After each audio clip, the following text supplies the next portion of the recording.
Alright guys, welcome to UK Vape Syndicate. I'm Jack, and today we're going to be talking about battery safety, mech mods, different types of coils, coil materials, and just the basic things you need to know about mech mods.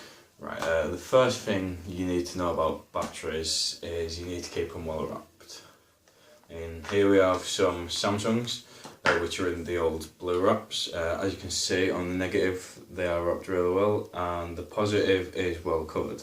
What you don't want is for your batteries to get little nicks in. I've got a couple here, I think this one has one in. Right, if you look on there, you can see that one's got a little nick in there. It's not a very safe battery to use. I'm not currently using that one at the moment until I get rewrapped. But it is very important that you always keep your batteries wrapped really well, because if you don't, then you end up getting arcs, your batteries vent, and if your batteries vent in something like a noisy cricket, then it can be really dangerous. Also, another important thing is using battery cases, because the last thing you want to do is be carrying these two in your pocket with some spare changing keys. When that happens, it creates a connection, it sparks, and it will vent in your pocket, and you will get some really bad burns. So you always make sure you get some battery cases. You can get these from any vape store. If you go in, if you ask nicely, they'll probably just give you some for free. I got mine for free because I did work in a vape store before, so I was pretty lucky with that one. When it comes to rewrapping your batteries, what you want to do is you want to completely take these wraps off, place your new wraps on. I ain't got any but I can demonstrate with now because Ryan won't let me use this. But I will be doing a rewrapping video soon. But yeah, with batteries, you can't stress enough how safe you've got to be, because they can be really dangerous. They are high drain batteries, and it's better to be safe than sorry. Next, we're just going to have a quick talk about mech mods, what they are. Basically a mech mod, I've got my noisy cricket here, and then Ryan's twisted 420. Mech mods is basically a device with no electricals. It is just connection. So on my noisy cricket here, if I can just get this up quickly so I can show you.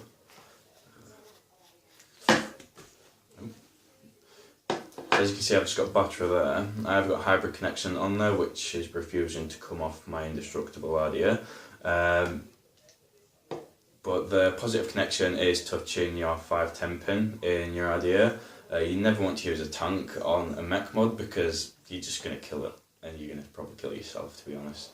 But your positive touches your positive on your 510 connection. If I just take this button off real quickly. Then you can see I've got the negative on that battery, the positive on that battery. That is a series mech mod. So basically, from pressing the button, the negative there touches that negative there, which goes down and runs up into that battery, so you're getting double the power. So on fully charged batteries, you will get 4.2 volts in each battery, which equals 8.4 volts on fully charged batteries, but obviously then you've got your voltage drop. Batteries do die over time, and then it gets less and less powerful. With these, you always need to make sure that you put it on there. I can't really be coping with putting my ID on first, then putting my button on, and then it sticks, and then my batteries vent and blow up in my hand, because that's also a waste of money, and I don't want to blow my hand off. You always need to make sure that you put your button on your negative and your RDA on your positive, otherwise it's not going to end well at all. So this is a series mod. With a series mod, if it's a dual series, then you want to be careful with your builds. In this at the moment, I have dual Flaptons, reading out 0.40 ohms exactly, which is absolutely bang on for a series mod. With the noisy cricket, when you do buy it, it says you can build anywhere between 0.25 ohms and 0.5 ohms. I wouldn't really recommend going below 0.40 because you do feel it getting quite warm. This still gets a little bit warm with 0.4 building.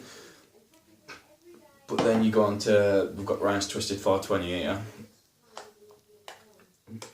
This is a parallel, so you can see I'm just going to take his batteries out.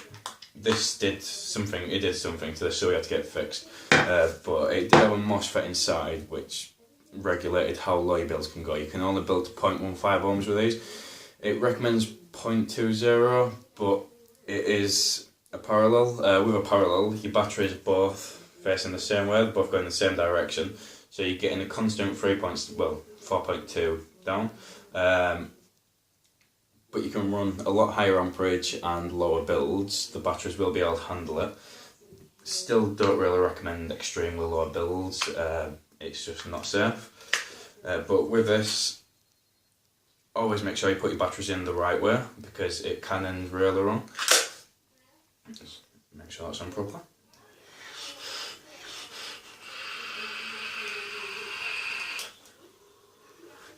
These batteries are nearly dead, but if we take a quick look inside this, Ryan's got a 21 gauge flat wire build. I think that's 6 wraps on either side, rated out 0.10, which is absolutely spot on for this. It runs really well.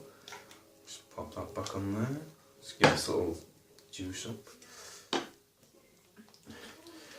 Right, and then obviously we'll come on to Ohm's law. Ohm's law, it's not exactly simple. If you know a lot about physics and electrics already, then absolutely brilliant. I didn't really do that well in physics at school. Science wasn't my strong point.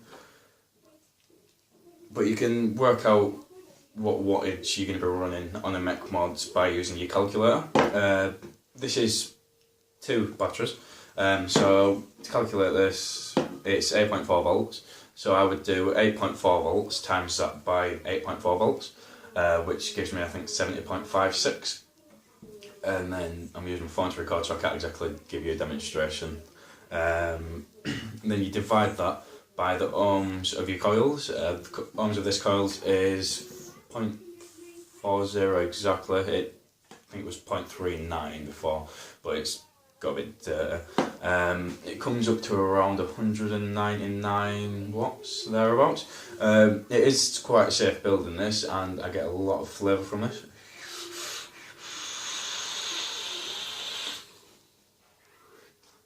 And as you can see, the vapour production is really good as well, and that we're only in a short draw. Ohm's law, it is ideal to know if you are using RDAs and mech mods. Don't really recommend going straight on something like a Noisy Cricket if you're just starting out with mech mods. I'd go for something a bit safer like a Twisted 420, which are incredibly cheap, so are Noisy Crickets, but quite dangerous. Also tubular mech mods, so you've got a single 18650 or maybe a 26650. They're brilliant. I had a VCM which I sold to Ryan because I was short on money. Pretty bad mistake really. It's an absolutely brilliant tube. It's made of brass. It's got a really low voltage drop, and you can run fairly low builds in that as well. It's really handy to hold, whereas these are quite a lot bigger. But yeah, when you need to know a lot about Ohm's law if you want to go into mech mods. I started out with a Smok Magneto 3, which was absolutely fantastic at first, and then I figured out that I could get better. But understanding the Ohm's law, you need to know what your batteries can handle. Obviously using high drain batteries. Samsungs are 30 amp if I'm correct, or the 25, I can't really see because of the flash. But you need to understand how low you can build safely without your batteries venting. Obviously if you build too high, it's going to take far too long to ramp up, and it's not going to be worth it. Also, messing around with your builds, you need to know what kind of wires you're using. Mainly I use stainless steel 316L, which is elite stainless steel. It is brilliant wire to use. It gives you a real low resistance, so you can, I usually fit about 6 or 7 wraps dual coil, which gives me a 0.10 build if I'm using a single 18650 mod. I've also got some 24 gauge stainless steel 316L. I can fit a lot more wraps in that. It keeps it a lot cooler vape. I find that with normal wires you don't get as much flavour. Obviously it's just a simple build, but it does give you a lot of vape production. At the moment with these Flaptons, I find the flavour is absolutely ridiculous on these, and the batteries are nearly dead, but as you can see, it's not exactly a quiet build. It's pretty savage at times. But yeah, your safe builds, if you understand Ohm's law well, or if you're just starting out with Ohm's law, I'd can't stress enough, please read more into Ohm's law, knowing how low to build. If you build too low, it's going to be dangerous. You build too high, it's going to be a waste of your time, basically. It does take a while to understand it properly. I started off just knowing how to work out the wattage. Obviously I've learned a lot more now since I've started vaping. I've always been into mech mods. I did start out on a Cool Fire 4 which I had for 3 weeks and then moved straight onto an Invader 3. That is an absolutely brilliant device as well. You get a full 6.6 volts out of that on the dual series. With MOSFET you can only build down to 0.10 though, which is still plenty low enough, and that gives you a full 240 watts because it is 240 watt regulated mech mod.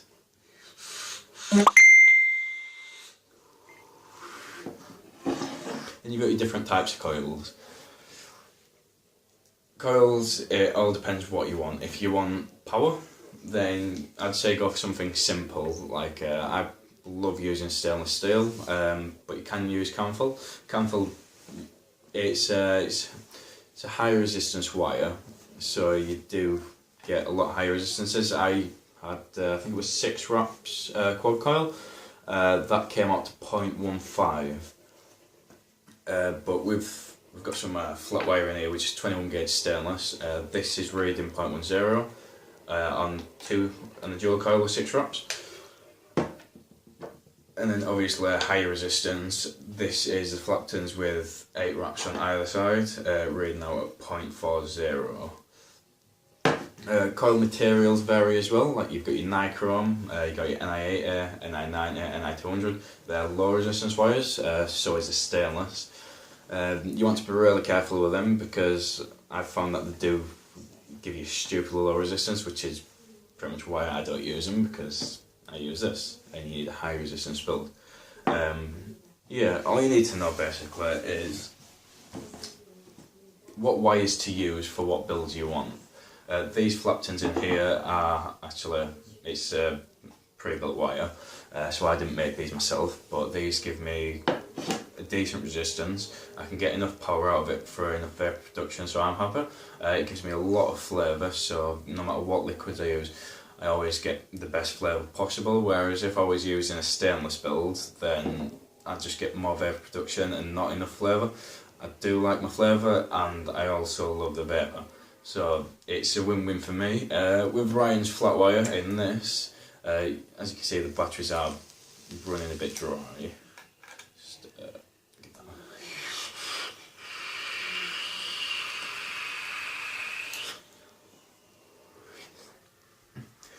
Even on batteries which are almost dead, it is still really good. The flat wire is absolutely fantastic just for a really simple build.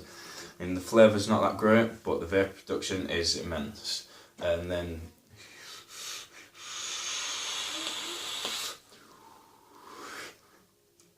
immense flavour, it's actually mouth-watering.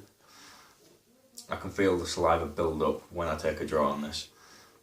Obviously I've got twice as much power because I'm using a series mod, not parallel. Ryan's got 4.2, I've got 8.4. So I'm always going to get a lot more power. Even with a higher build, it's still absolutely immense. Right, so next week, next Friday, we're going to be doing a Q&A, so if you want to drop any questions below, this will be getting posted into the Facebook page. Make sure you like the video, subscribe if you like, also follow us on Facebook or join the group. It's UK Vape Syndicate, we're easy to find. Thank you for watching, enjoy.